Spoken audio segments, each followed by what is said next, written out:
ಶ್ಲೋಕ 3 ಫಸ್ಟ್ ಕ್ಯಾಂಟು ಮೊದಲನೇ ಅಧ್ಯಾಯ ಮೊದಲನೇ ಸ್ಕಂದ ಶ್ಲೋಕ ನಂಬರ್ 3. ಸೊ 3ನೇ ಶ್ಲೋಕ ಮಾಡಕ್ ಮುಂಚೆ ಸ್ವಲ್ಪ ಹರಿನಾಮದ ಬಗ್ಗೆ ಡಿಸ್ಕಸ್ ಮಾಡೋಣ. ಹರಿನಾಮದಲ್ಲಿ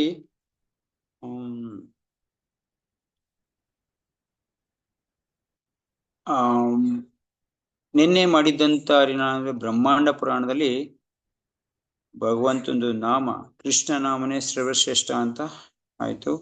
ಸೊ 3 ಬಾರಿ ನಾವು ವಿಷ್ಣು ಸಹಸ್ರನಾಮ ಮಾಡೋದು ಅಂದ್ರೆ 3000 ವಿಷ್ಣು ಸಹಸ್ರನಾಮ ವಿಷ್ಣುನ ನಾಮ ಹೇಳೋ ಬದಲು ಒಂದು ಕೃಷ್ಣ ನಾಮಕ್ಕೆ ಸಮ ಅಂತ ಬ್ರಹ್ಮಾಂಡ ಪುರಾಣದಲ್ಲಿ ಹೇಳಿದಂತೆ ಇದೆ. ಸೊ ಆಮೇಲೆ ಇವಾಗ ಕೆಲವು ಜನ ಹೇಳ್ಬೋದು, ಏನಂತ ಹೇಳ್ತಾರೆ, ನೀವು ಮಂತ್ರನ ಆಕ್ಚುಲಿ ಒಂದು ಕಡೆ ಏನಿದೆ, ಹರೇ ರಾಮ ರಾಮ ರಾಮ ಹರೇ ಹರೇ, ಹರೇ ಕೃಷ್ಣ ಕೃಷ್ಣ ಕೃಷ್ಣ ಹರೇ ಹರೇ ಅಂತಿದೆ. ಅದನ್ನ ನೀವು ಹರೇ ಕೃಷ್ಣ ಅಂತ ಚೇಂಜ್ ಮಾಡಿದೀರಾ, ಶಾಸ್ತ್ರದಲ್ಲಿರೋ ಮಂತ್ರನ ಚೇಂಜ್ ಮಾಡಿದೀರಾ, ಆ ಥರ ಮಾಡಬಾರ್ದು ಅನ್ನೋ ಒಂದು ವಾದನೂ ಕೂಡ ಮಾಡ್ತಾರೆ. ಸೊ ಅಂಥವ್ರಿಗೂ ಕೂಡ ನಮ್ಮ ಶಾಸ್ತ್ರದಲ್ಲಿ ಇದೆ ಯಾವ ರೀತಿ ಮಂತ್ರ ಹೇಳ್ಬೇಕು, ಕ್ರಮ ಯಾವುದು ಅನ್ನೋದನ್ನ ನಮ್ಮ ಅಥರ್ವ ವೇದದಲ್ಲೇ ಹೇಳಿದೆ. ಈ ಸ್ಕ್ರೀನ್ ಮೇಲೆ ಬರ್ತಾ ಇದೆ ನೋಡಿ, ಅಥರ್ವ ವೇದದಲ್ಲಿ ಏನ್ ಹೇಳುತ್ತೆ, ಯಾವ ರೀತಿ ಮಂತ್ರನ ನೀವು ಜಪ ಮಾಡಬೇಕು, ಏನಾದ್ಮೇಲೆ ಏನ್ ಜಪ ಮಾಡ್ಬೇಕು ಅಂತಾನೂ ಕೂಡ ಇದೆ. ಏನ್ ಹೇಳಿದ್ದೆ, ಕ್ರಮ ಯಾವ ತರ ಇದೆ ಅಂದ್ರೆ, ಶ್ಲೋಕ ಹೇಳುತ್ತೆ, ಸಹ ಏವ ಮೂಲ ಮಂತ್ರಂ ಜಪತಿ ಹರೇ ಇತಿ ಕೃಷ್ಣ ಇತಿ ರಾಮ ಇತಿ. ಸೊ ಮಂತ್ರ ತುಂಬಾ ಈಸಿ ಆಗಿದೆ. ಅರ್ಥ ಮಾತ್ರ ಸಹ ಏವ, ಈ ತರ ನಾವು ಮಂತ್ರನ ಜಪ ಮಾಡಿದ್ರೆ, ಮೂಲ ಮಂತ್ರನ ಸ ಏವ ಈ ತರ ಮೂಲ ಮಂತ್ರ ಜಪತಿ, ಮೂಲ ಮಂತ್ರ ಯಾವುದು ಜಪತಿ, ಏನು ಹಿಂದೆಗಡೆ ಹೇಳೋದಲ್ಲ ಹರೇ ಕೃಷ್ಣ ಮಂತ್ರ ಭಗವಂತನ ಮಂತ್ರ, ಇದನ್ನ ಕೃಷ್ಣನಾಮ ಅಂತ ಹೇಳಿದ್ವಿ ಅಂತ ಹೇಳಿದ್ವಲ್ಲ, ಅದನ್ನ ಜಪತಿ, ಅದು ಜಪ ಮಾಡೋದು ಯಾವ ರೀತಿ ಅಂತ ಹೇಳುತ್ತೆ ನೋಡಿ. ಹರೇ ಇತಿ, ಮೊದಲಿಗೆ ಭಗವಂತಂದು ನಾಮದ ಶಕ್ತಿದು ಹೆಸರು ಹೇಳ್ತಾ ಇದೀವಿ, ಹರೇ ಹರೇ ಇತಿ ಕೃಷ್ಣ ಇತಿ. ಸೊ ನೆಕ್ಸ್ಟ್ ಹರೇ ಆದ್ಮೇಲೆ ಕೃಷ್ಣ ಇತಿ, ಆಮೇಲೆ ರಾಮ ಇತಿ, ರಾಮ ಇತಿ. ಸೊ ರಾಮನ ಮಂತ್ರನ ಹೇಳ್ಬೇಕು ಅಂತ. ಸೊ ಹರೇ ಕೃಷ್ಣ, ಇವಾಗ ನಾವು ಮಂತ್ರ ಏನ್ ಹೇಳ್ತಿದೀವಿ, ಹರೇ ಕೃಷ್ಣ ಕೃಷ್ಣ ಕೃಷ್ಣ ಹರೇ ಹರೇ, ನಂತರ ರಾಮ ಹರೇ ರಾಮ ಅಂತ ಹೇಳ್ತಾ ಇದೀವಿ. ಸೊ ಒಂದು ಕಡೆ ರಾಮದ ಮಂತ್ರ ಬರುತ್ತೆ, ಇನ್ನೊಂದ್ ಕಡೆ ಕೃಷ್ಣ ಮಂತ್ರ ಫಸ್ಟ್ ಬರುತ್ತೆ ಅಂತ. ಇದು ಅಥರ್ವ ವೇದ, ಮೂಲ ಅಥರ್ವ ವೇದದಲ್ಲೇ ಇದನ್ನ ಈ ಮಂತ್ರ ಹೇಳ್ತಾ ಇರೋದು. ಸೊ ಕ್ರಮ ಇದು. ಸೊ ಕ್ರಮ ಯಾವ ತರ, ಹರೇ ಕೃಷ್ಣ. ಸೊ ಭಗವಂತಂದು ನಾಮದ ಶಕ್ತಿ ಮೊದಲು ಹೇಳ್ತೀವಿ, ಆಮೇಲೆ ಕೃಷ್ಣ ಅಂತ. ಈಗ ರಾಧಾ ಕೃಷ್ಣ ಅಂತ ಹೇಳಲು ಆತರ ಹರೇ ಕೃಷ್ಣ ಅಂತ. ಸೊ ಆಮೇಲೆ ರಾಮ ಇತಿ ಅಂತ ಹೇಳೋದು, ಇದನ್ನ ಅಥರ್ವ ವೇದದಲ್ಲಿ ಮಂತ್ರ ಹೇಳಿದೆ. ಸೊ ನೋಡಿ, ಇದನ್ನ ನಾವು ನಮ್ಮ ಮನೋಭಾವದಿಂದ, ಇಲ್ಲ ಕೆಲವು ಜನ ಹೇಳ್ತಾರೆ ಈ ಮಂತ್ರ ನಮಗ್ ಗೊತ್ತೇ ಇಲ್ಲ, ಹರೇ ಕೃಷ್ಣ ಮಂತ್ರ ಗೊತ್ತೇ ಇಲ್ಲ, ಇಸ್ಕಾನ್ ಅವ್ರು ಉಡ್ಸ್ಕೊಂಡ್ ಬಂದಿರೋದು ಅಂತಾನು ಕೆಲವು ಜನ ಗೊತ್ತಿಲ್ದಿರೋರು ಹೇಳ್ತಾರೆ. ಆದ್ರೆ ಕೆಲವು ಜನ ಶಾಸ್ತ್ರ ಗೊತ್ತಿರೋರು ಹರೇ ರಾಮ ಅಂತಿದೆ, ಪಕ್ಕಾ ಶಾಸ್ತ್ರ ಇದ್ ಮಾಡೋರು, ಹರೇ ರಾಮ ರಾಮ ರಾಮ ಹರೇ ಹರೇ, ಹರೇ ಕೃಷ್ಣ ಕೃಷ್ಣ ಕೃಷ್ಣ ಹರೇ ಹರೇ. ಸೊ ಒಂದು ಕಡೆ ಇದನ್ನು ಬರುತ್ತೆ. ಆದ್ರೆ ಮೂಲ ಅಥರ್ವ ವೇದದಲ್ಲಿ ಇದನ್ನು ಹೇಳುತ್ತೆ, ಫಸ್ಟ್ ಹರೇ ಇತಿ ಕೃಷ್ಣ ಇತಿ ಅಂಡ್ ರಾಮ ಇತಿ ಅಂತ ಹೇಳುತ್ತೆ. ಸೊ ಇದನ್ನ ಪ್ರಾಪರ್ ಮಂತ್ರನೆ. ಓಕೆ, ಹಂಗಾದ್ರೂ ಕೂಡ ರಾಮ ಪ್ರಭುಪಾದ ಹೇಳ್ತಾರೆ, ಓಕೆ ರಾಮ ಮಂತ್ರ ಈ ತರ ಇದೆ, ಆಮೇಲೆ ಕೃಷ್ಣ ಮಂತ್ರ ಈ ತರ ಇದೆ ಅಂತ. ಹಂಗಿದ್ರು ಕೂಡ ಅಕಸ್ಮಾತ್ ಕೃಷ್ಣ ರಾಮ ಇಬ್ರು ಒಂದೇ ಆದ್ರೂ ಇದನ್ನ ಒಂದ್ ಸರ್ಕಲ್ ಮಾಡಿದ್ರೆ ಯಾವ್ದು ಫಸ್ಟ್ ಯಾವ್ದು ಮೊದ್ಲು ಅಂತಿಲ್ಲ. ಸೊ ಕೃಷ್ಣನಿಂದನಾರ ಶುರು ಮಾಡಿ, ರಾಮನಿಂದನ ಶುರು ಮಾಡಿ, ಎರಡು ಒಂದೇ ನಾವು ಭಾವದಲ್ಲಿ ಹೇಳ್ಬೋದು. ಸೊ ಒಂದು ವೇದದಲ್ಲಿ ಈ ತರ ಹೇಳ್ತಾ ಇದೆ, ಅಥರ್ವ ವೇದದಲ್ಲಿ ಈ ತರ ಹೇಳ್ತಾ ಇದೆ, ಹರೇ ಇತಿ ಕೃಷ್ಣ ಇತಿ ರಾಮ ಇತಿ ಅಂತ. ಸೊ ಅದನ್ನ ನಾವು ಅದೇ ತರ ಜಪ ಮಾಡಬೇಕು. ಸೊ ಹರಿನಾಮದ್ದು ಮಹತ್ವ ಈ ತರ ಇದೆ. ಮುಂದಿನ ನಾಳೆ ಒಂದು ಬೇರೆ ಒಂದಿದು ಈ ತರ ತುಂಬಾ ಇದೆ ಹರಿನಾಮದ ಬಗ್ಗೆ. ಸೊ ಇದನ್ನ ಒಂದೊಂದೇ ತಿಳ್ಕೊತಾ ಹೋಗ್ತಾನೆ. ಸೊ ಇದು ನಿಮಗ್ ಗೊತ್ತಿರ್ಬೇಕು, ಸೊ ನಮಗೆ ಗೊತ್ತಿರ್ಬೇಕಿದು. ಸೊ ಕೃಷ್ಣಂದು ನಾಮ ಮಹಿಮೆ ಎಷ್ಟು, ಮತ್ತೆ ನಾವು ಹರೇ ಕೃಷ್ಣ ಮಂತ್ರ ಯಾಕೆ ಜಪ ಮಾಡ್ತಾ ಇದೀವಿ, ಮತ್ತೆ ನಾಮದ ಮಹಿಮೆ ಅನ್ನೋದನ್ನ ನಾವು ತಿಳ್ಕೊಳ್ಳೇಬೇಕು. ಸೊ ಅದರಿಂದ ಓಕೆ, ನೆಕ್ಸ್ಟ್ ಶ್ಲೋಕಕ್ಕೆ ಬರೋದಾದ್ರೆ, ಇವತ್ತು ಶ್ಲೋಕ 3. ಶ್ಲೋಕ ಇದು ಕೆಲವು ಜನ ಹೇಳ್ತಾ ಇದ್ರು ಸ್ವಲ್ಪ ಟಫ್ ಇದೆ ಅರ್ಥ ಮಾಡ್ಕೊಳಕ್ಕೆ, ಅರ್ಥ ಆಗ್ತಾ ಇಲ್ಲ ಸ್ವಲ್ಪ ಅಂತ ಹೇಳ್ತಾ ಇದ್ರು. ಇದು ಹಿಂಗೇನೆ ಹೇಳಿದ್ರು, ಸ್ವಲ್ಪ ತತ್ವ, ಮತ್ತೆ ಈ ತತ್ವನ ಸ್ವಲ್ಪ ತುಂಬಾ ವಿಸ್ತಾರ ಮಾಡಿ ಸ್ವಲ್ಪ ಹೇಳ್ದಾಗ ಮಾತ್ರ ಇದು ಸ್ವಲ್ಪ ಮಟ್ಟಿಗೆ ಅರ್ಥ ಆಗುತ್ತೆ. ಈಗ ನಾವು ಸ್ವಲ್ಪ ಮುಂದೆ ಮುಂದೆ ಹೋಗ್ಬೇಕಾಗಿರೋದ್ರಿಂದ ಇದನ್ನು ತುಂಬಾ ಡೀಟೇಲ್ ಆಗಿ ಹೇಳಕ್ ಆಗ್ತಾ ಇಲ್ಲ. ಸೊ ಮುಂದೆ ಮುಂದೆ ಇದು ಗೊತ್ತಾಗುತ್ತೆ, ಯಾಕೆಂದ್ರೆ ಮೂಲ ಶ್ಲೋಕಗಳು ಮತ್ತೆ ಮತ್ತೆ ಇದ್ರದ್ದು ವರ್ಡ್ಗಳು ಬರುತ್ತೆ ಬೇರೆ ಬೇರೆ ಬೇರೆ ಕಡೆ. ಅವಾಗ ಸ್ವಲ್ಪ ಎಕ್ಸ್ಪ್ಲೇನ್ ಮಾಡಿದಾಗ ನಾನು ಹೇಳ್ತೀನಿ ಈ ಮಂತ್ರದ ಈ ವರ್ಡ್ ಈ ತರ ನಮ್ದು ಮೊದಲನೇ ಇದ್ರಲ್ಲೇ ಬಂತು, ಅದಕ್ಕೆ ಇದು ಅರ್ಥ ಅಂತ. ಅವಾಗ ನಮ್ಗೆ ಅರ್ಥ ಆಗುತ್ತೆ, ಅದು ಏನ್ ತೊಂದರೆ ಇಲ್ಲ. ಸೊ ಜಸ್ಟ್ ಸ್ವಲ್ಪ ನೀವು ಕೇಳ್ತಾ ಹೋಗಿ ಅರ್ಥ ಆಗುತ್ತೆ. ಇಷ್ಟಂತೂ ಅರ್ಥ ಮಾಡ್ಕೊಳ್ಳಿ, ಮೊದಲನೇ ಶ್ಲೋಕ ಬಂದು ಭಗವಂತಂದು ಇಷ್ಟ ದೇವರ ಪ್ರಾರ್ಥನೆ, ಭಗವಂತ ಯಾರು, ಕೃಷ್ಣ ಯಾರು ಅಂತ. ಆ ಪಾಯಿಂಟು ನಾನು ಮಾಡ್ಲಿಲ್ಲ, ಮಾಡ್ತೀನಿ. ಸೊ ಎಷ್ಟೊಂದು ಪಾಯಿಂಟ್ಗಳಿದೆ, 13-14 ಪಾಯಿಂಟ್ ಇದೆ ಕೃಷ್ಣ ಯಾರು ಅಂತ ಹೇಳಕ್ಕೆ. ಮತ್ತೆ ಎರಡನೇದು ಅದು ಇಷ್ಟ ದೇವರ ಪ್ರಾರ್ಥನೆ ಆಯ್ತು. ಎರಡನೇದು ಬಂದು ಶ್ಲೋಕ ಬಂದ್ಬಿಟ್ಟು ನಮ್ಗೆ ವಿಷಯ ವಸ್ತು ಯಾವುದು, ಶ್ರೀಮದ್ ಭಾಗವತಮಲ್ಲಿರುವಂತ ವಿಷಯ ವಸ್ತು ನೆನ್ನೆ ಚರ್ಚೆ ಮಾಡಿದೀವಿ, ವಿಷಯ ವಸ್ತು ಏನಿದೆ ಅಂತ. ಸೊ ಅದಾಯ್ತು. ವಿಷಯ ವಸ್ತುನ ಪಾಯಿಂಟ್ ಮುಖಾಂತರ ಕೊಟ್ಟಿದ್ದೀನಿ, ಅದನ್ನ ಸ್ವಲ್ಪ ಇನ್ನೊಂದೆರಡು ಸರಿ ನೋಡಿದಾಗ ನಿಮಗೆ ವಿಷಯ ವಸ್ತು ಏನಂತ ಗೊತ್ತಾಗುತ್ತೆ. ಅದ್ರ ಮೂಲ ಡೀಟೇಲ್ ಬಂದು ಪ್ರಭುಪಾದ್ ಪರ್ಪೋರ್ಟಲ್ ಬರ್ದಿದ್ದಾರೆ ಭಾವಾರ್ಥದಲ್ಲಿ, ಅದನ್ನ ಬೇಕಾದ್ರೆ ನೀವು ರೆಫರ್ ಮಾಡ್ಬೋದು. ಮತ್ತೆ ಮೂರನೇ ಶ್ಲೋಕ ಇವತ್ತು, ಇದರಿಂದ ಉಪಯೋಗ ಏನು, ನಾವು ಶ್ರೀಮದ್ ಭಾಗವತ ಓದೋದ್ರಿಂದ ಉಪಯೋಗ ಏನಿದೆ ಅನ್ನೋದು ಹೇಳುತ್ತೆ ಶ್ಲೋಕ 3. ನಾವು ಸರಿ ಶ್ಲೋಕ ಚಾಂಟ್ ಮಾಡ್ತೀನಿ, ನೋಡ್ಕೊಬೋದು.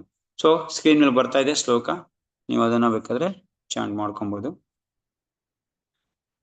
ನಿಗಮ ಕಲ್ಪತರೋ ಗಲಿತಂ ಫಲಂ ಸುಖಮುಖಾದಮೃತ ದ್ರವ ಸಂಯುತಂ ಪಿಬತ ಭಾಗವತಂ ರಸಮಾಲಯಂ ಮುಹುರವೋ ರಸಿಕಾ ಭುವಿ ಭಾವುಕಃ. ಸರಿ ಹೇಳ್ತೀನಿ ನೋಡಿ.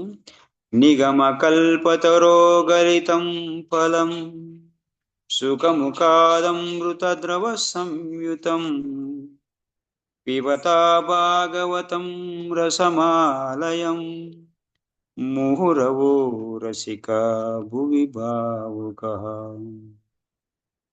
ಇದನ್ನ ಚಂದ ಇದೆ, ಆಕ್ಚುಲಿ ಒಂದೊಂದು ಶ್ಲೋಕಕ್ಕೂ ಒಂದೊಂದು ಚಂದ ಇದೆ. ಆ ಚಂದದ ಮುಖಾಂತರ ಆಡೋದು, ಆ ಒಂದೊಂದು ಚಂದಕ್ಕೆ ಒಂದೊಂದು ತರ ರಾಗ ಇದೆ. ಆ ತರ ರಾಗ ಆಡಿದ್ರೆ ಸರಿ. ಸೊ ನಮ್ಗೆ ಸದ್ಯಕ್ಕೆ ಯಾವ ರಾಗ ಬರುತ್ತೋ ಅದು ಆಡ್ತೀವಿ. ಸೊ ಇದ್ರಲ್ಲಿ ಚಂದಾಗಿಂದ ಇಲ್ಲ, ಕೆಲವು ಜನ ಗೊತ್ತಿರೋರು ಚಂದದ ಬಗ್ಗೆನೇ ಆಡ್ತಾರೆ. ಸೊ ಆ ಚಂದ ಬರ್ದವ್ರಿಗೆ ಗೊತ್ತಿರುತ್ತೆ ಚಂದ, ಅದು ತಿಳ್ಕೊಂಡಿರೋರ್ಗೆ ಇದ್ರ ಬಗ್ಗೆ ಕಲ್ತಿರೋರ್ಗೆ ಅದ್ರಲ್ಲಿ ಆಡಿದ್ರೆ ಚೆನ್ನಾಗಿರುತ್ತೆ ಇದು. ಓಕೆ, ನಮ್ಮ ಭಾವಕ್ಕೆ ತಕ್ಕನಾಗಿ ಏನೇ ರಾಗ ಆಡಿದ್ರು ಕೂಡ ಚೆನ್ನಾಗಿರುತ್ತೆ. ಸೊ ಈ ಶ್ಲೋಕ ಏನ್ ಹೇಳ್ತಾ ಇದೆ, ನಿಗಮ ಕಲ್ಪತರೋ ಗಲಿತಂ. ನಿಗಮ, ನಿಗಮ ಅಂದ್ರೆ ಈ ವೈದಿಕ ಶಾಸ್ತ್ರಗಳಿಗೆ ನಾವು ನಿಗಮ ಅಂತ ಹೇಳ್ತೀವಿ. ಸೊ ಈ ನಿಗಮ, ಈ ವೈದಿಕ ಶಾಸ್ತ್ರಗಳು ಏನೋ ಕಲ್ಪತರು ಇದ್ದಂಗೆ. ಕಲ್ಪತರು ಅಂದ್ರೆ ಕಲ್ಪವೃಕ್ಷ, ಕಲ್ಪತರು ಕಲ್ಪವೃಕ್ಷ. ಸೊ ಈ ಕಲ್ಪವೃಕ್ಷ, ಕಲ್ಪವೃಕ್ಷ ಅಂದ್ರೆ ಅರ್ಥ ಏನು, ಕೇಳಿದಿನ ಕೊಡುವಂಥದ್ದು. ಡಿಸೈರ್ ಟ್ರೀ ಅಲ್ಲಿ ಪಕ್ಕದಲ್ಲಿ ಇದೆ ನೋಡಿ, ಇಸ್ಕಾನ್ ಡಿಸೈರ್ ಟ್ರೀ ಅಂತ. ಕಲ್ಪವೃಕ್ಷ ಅಂದ್ರೆ ಕೇಳಿದನ್ನ ಕೊಡುವಂಥದ್ದು. ಸೊ ಯಾವ್ದು ಕೇಳಂತ ಕೊಡುವಂಥದ್ದು, ಕಲ್ಪವೃಕ್ಷ. ಏನು, ಶ್ರೀಮದ್ ಭಾಗವತಂ ಕಲ್ಪವೃಕ್ಷ ಅನ್ನೋದಕ್ಕೆ ಹೇಳ್ತಾರೆ ಏಕೆ ವಿಚಕ್ಷಣಮತಿಗಳಾದ ಜನರೇ, ಅಂದ್ರೆ ತುಂಬಾ ಬುದ್ಧಿವಂತ. ರಸಿಕ ಭಾವುಕ, ಅದನ್ನ ಪ್ರಭು ಹೇಳ್ತಾರೆ, ಪ್ರಭು ಟ್ರಾನ್ಸ್ಲೇಟ್ ಮಾಡ್ತಾರೆ. ವಿಚಕ್ಷಣಮತಿಗಳಾದ ಜನರೇ, ತುಂಬಾ ವಿಚಾರವಂತರಾಗಿರುವಂತ ಜನಗಳೇ ಹೇಳಿ, ವೈದಿಕ ಸಾಹಿತ್ಯದ ಕಲ್ಪತರುವಿನ ಪಕ್ವ ಫಲವಾದ ಶ್ರೀಮದ್ ಭಾಗವತವನ್ನು ಆಸ್ವಾದಿಸಿ. ಏನ್ ಹೇಳ್ತಾ ಇದ್ದಾರೆ, ವೈದಿಕ ಸಾಹಿತ್ಯದ, ನಮ್ಮ ಏನ್ ಈ ವೈದಿಕ ಸಾಹಿತ್ಯ ಇದೆ, ಆಧ್ಯಾತ್ಮಿಕ ಸಾಹಿತ್ಯ ಇದೆ, ಇದು ಕಲ್ಪತರುವಿನ, ಕಲ್ಪತರು ಇದ್ದಂಗೆ ಪೂರ್ಣ ಪ್ರಮಾಣದ ನಮ್ಮ ವೇದಿಕ ಜ್ಞಾನ ಎಲ್ಲ ಕಲ್ಪತರು ಅಂದ್ರೆ ಕೇಳಿದಿನ ಕೊಡಂತ ದೊಡ್ಡ ವೃಕ್ಷ ಇದ್ದಂಗೆ. ಅದರಲ್ಲಿ ಪಕ್ವ ಫಲವಾದ ಶ್ರೀಮದ್ ಭಾಗವತಂ, ಇದರಲ್ಲಿ ತುಂಬಾ ಪಕ್ವ ಫಲ ಆಗಿರಂತ ಒಂದು ಹಣ್ಣಿದೆ ಅಂತಂದ್ರೆ ಅದು Shrimad Bhagavatam. Actually Shrimad Bhagavatam itself ಒಂದು ಕಲ್ಪವೃಕ್ಷ ಇದ್ದಂಗೆ. ಸೊ ಅದನ್ನ ಈ ಶ್ಲೋಕದಲ್ಲಿ ಪ್ರತಿಪಾದನೆ ಮಾಡುತ್ತೆ. ಅದು ಶ್ರೀ ಸುಖಮುನಿಗಳ ಮುಖವಾಣಿಯಾಗಿದೆ. ಸೊ ಇದು ನಿಗಮ ಕಲ್ಪತರು ಗಲಿತಂ ಫಲಂ, ಒಂದು ಗಲಿತ ಫಲ ಆಗಿದೆ. ಸುಖಮುಖಾದ್ ಅಮೃತ ದ್ರವ ಸಂಯುತಂ. ಸುಖಮುಖಾದ್, ಸುಖದೇವ್ ಗೋಸ್ವಾಮಿಗಳ ಮುಖದಿಂದ ಬಂದಂತ ಈ ಒಂದು ಮುಖದಿಂದ ಬರ್ತಾ ಇರೋಂಥ ಈ ವಾಣಿ ಏನಿದೆ ಅಂದ್ರೆ ದ್ರವ ಸಂಯುತಂ, ಇದು ದ್ರವದಿಂದ ಕೂಡಿರುವಂಥದ್ದು, ತುಂಬಾ ನೆಕ್ಟರ್ ಇಂದ ಕೂಡಿರುವಂಥದ್ದು. ಅಮೃತಕ್ಕೆ ಸಮಾನ ಆಗಿರೋಂಥದ್ದು. ಇದನ್ನ ಸುಖದೇವ್ ಗೋಸ್ವಾಮಿ ಇದನ್ನ ಅಂದ್ರೆ ಅದನ್ನ ಅವ್ರ ಮುಖದಿಂದ ಬರ್ತಾ ಇರೋದು. ಯಾವ ರೀತಿ ಒಂದು ಪರಿಪಕ್ವವಾಗಿರೋಂಥ ಹಣ್ಣನ್ನ ಗಿಣಿ ತಿಂದಾಗ ಅದರಲ್ಲಿ ಸ್ವಾದ ಜಾಸ್ತಿ ಆಗುತ್ತೋ, ಆ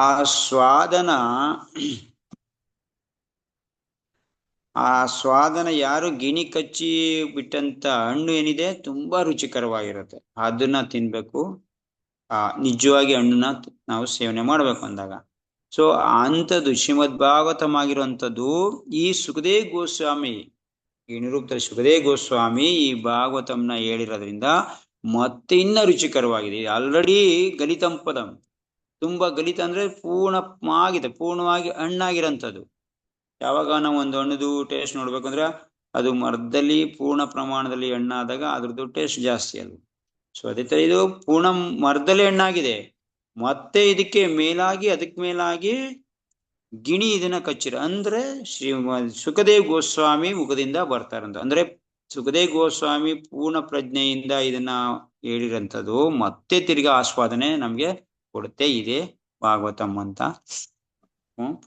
ಸೊ ಪಿಬತ ಭಾಗವತಂ ರಸಮಾನ, ಈ ರಸಮನ ಯಾವುದು ಸುಖದೇವ್ ಗೋಸ್ವಾಮಿಯಿಂದ ಬರ್ತಾರಂತ ಈ ಶ್ರೀಮದ್ ಭಾಗವತಂ ವಚನನ ಪಿಬತ ಕುಡಿಯಿರಿ. ಯಾರು ಕುಡಿತಾ ಇದ್ದಾರೆ, ಆಸ್ವಾದನೆ ಮಾಡ್ತಾ ಇದ್ದಾರೆ, ಯಾರು ಶಾಶ್ವತ ಸಂಬಂಧ, ಭಗವಂತನ ಜೊತೆ ಶಾಶ್ವತ ಸಂಬಂಧ ಇಟ್ಕೊಂಡಿರೋನು.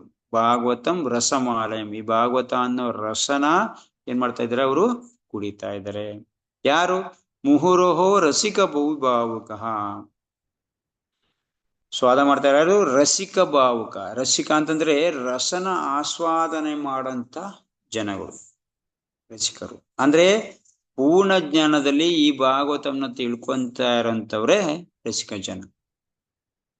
ಭಾವುಕ ಅನುಭವಿಗಳು, ತುಂಬಾ ವಿಚಾರವಂತ ಅನುಭವಿಗಳು, ವಿಚಾರಪೂರ್ಣರಾದಂಥವ್ರು ಈ ಭಾಗವತಂನ ಸ್ವೀಕಾರ ಮಾಡ್ತಾ ಇದ್ದಾರೆ. ಸೊ ಏನು ಇದ್ರದ್ದು ಅರ್ಥ ಏನು? ಟೋಟಲ್ ಆಗಿ ಈ ಶ್ರೀಮದ್ ಭಾಗವತಂ ಏನ್ ಕೊಡ್ತಾ ಇದೆ ನಮ್ಗೆ? ಕಲ್ಪತರು ಅಂದ್ರೆ ನಾವು ಕೇಳಿದ್ದನ್ನ ಕೊಡಂತ, ನಾವು ಇಚ್ಛೆ ಪಟ್ಟಿದ್ದನ್ನ ಕೊಡಂತದ್ದು ಫಲಾನ.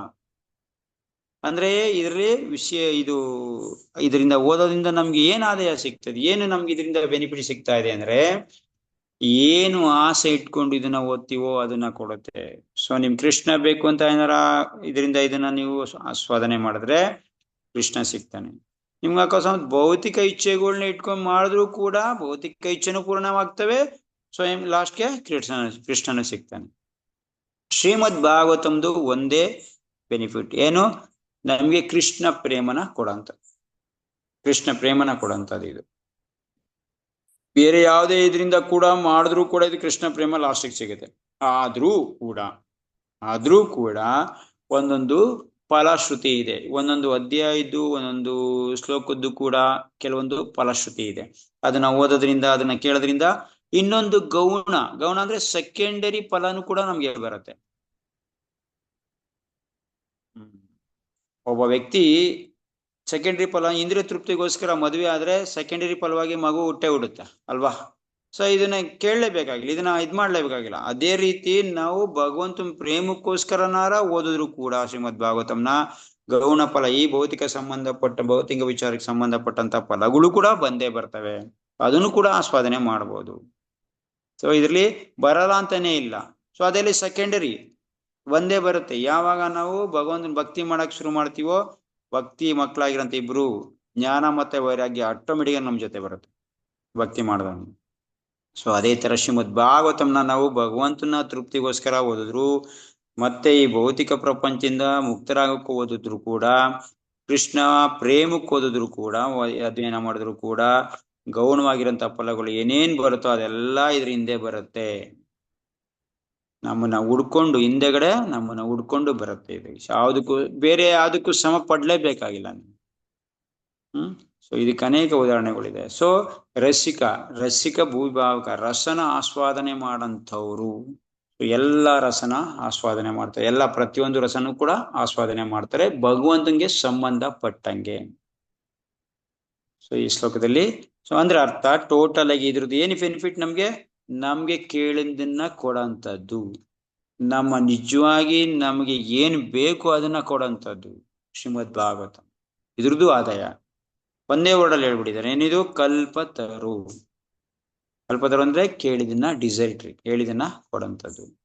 ಅದರಿಂದ ಶ್ರೀಮದ್ ಭಾಗವತಂ ಟೋಟಲಿ ಒಂದು ಪರಿಪೂರ್ಣವಾದ ಧರ್ಮಶಾಸ್ತ್ರ, ಟೋಟಲಿ ಪರಿಪೂರ್ಣವಾಗಿರೋಂಥದ್ದು. ಇದರಲ್ಲಿ ಯಾವುದೇ ಎಲ್ಲಷ್ಟು ಮಿಕ್ಸ್ ಇಲ್ಲ.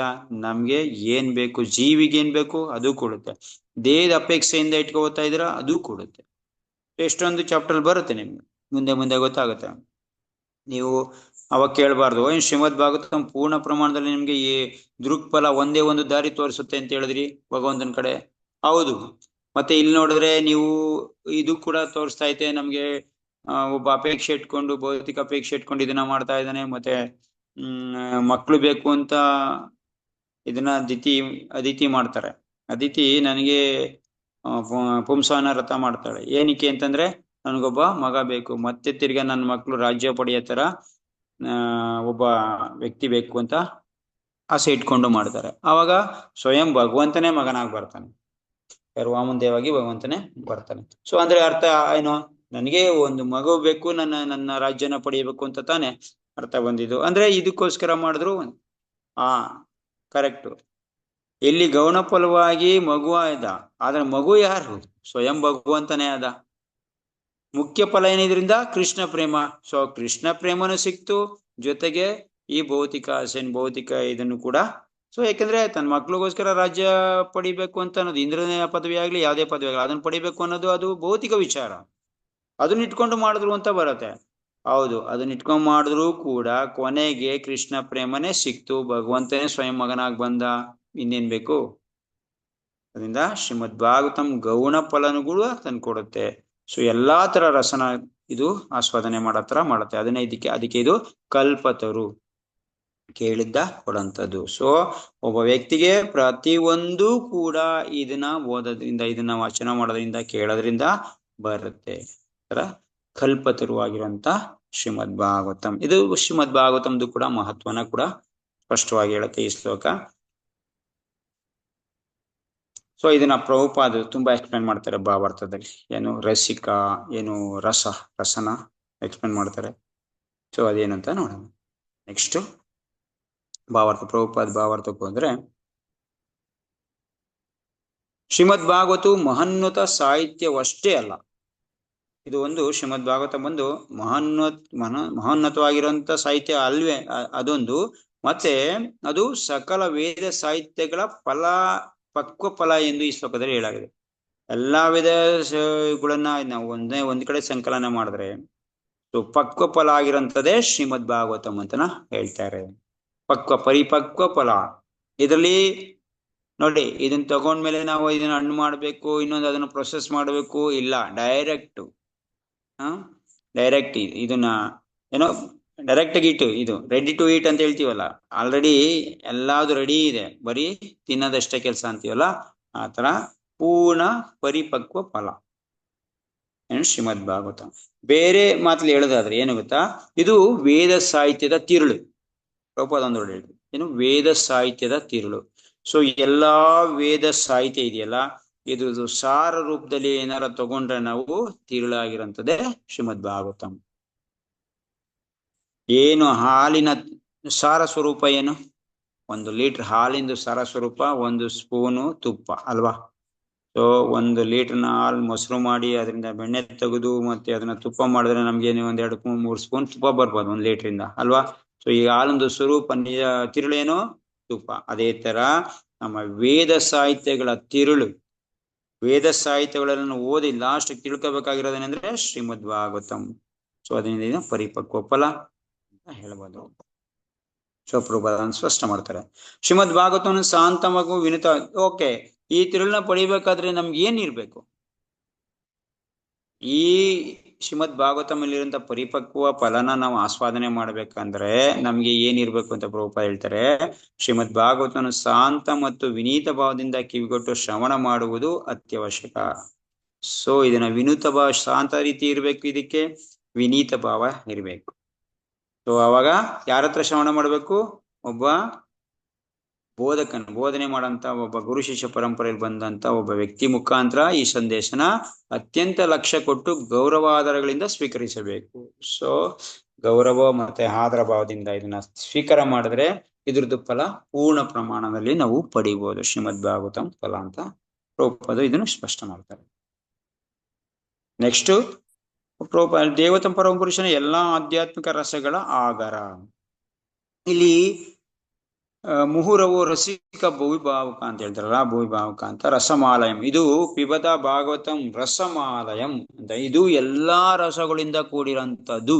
ಶ್ರೀಮದ್ ಭಾಗವತಂ ಎಲ್ಲಾ ರಸಗಳಿಂದ ಕೂಡಿರಂತ. ಅಂದ್ರೆ ರಸ ಅಂದ್ರೆ ಏನು? ಫಸ್ಟ್ ಆಫ್ ಆಲ್ ರಸ ಅಂದ್ರೆ ಪ್ರಭುಪಾದ ಇದನ್ನ ಟ್ರಾನ್ಸ್ಲೇಟ್ ಮಾಡ್ತಾರೆ ನೆಕ್ಟರ್ ಅಂತ, ಅಮೃತ ಅಂದ್ರೆ ನೆಕ್ಟರ್.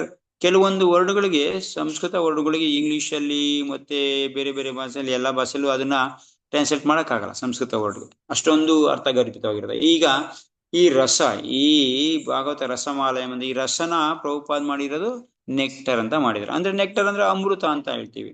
ಸೊ ಅಮೃತ ಅಲ್ಲ, ಅಮೃತ ಆದ್ರೆ ಒಂದು ನಾವು ಯಾವ ಸ್ವರ್ಗದ ಅಮೃತ ಅಂತ ತಿಳ್ಕೊಂಡ್ಬಿಡ್ತೀವಿ, ಆ ತರ ಅಲ್ಲ. ಇದು ಅಮೃತ ಅಂದ್ರೆ ಮೃತ ಇಲ್ದೇ ಇರೋಂಥದ್ದು, ಅದೇ ಅಮೃತ.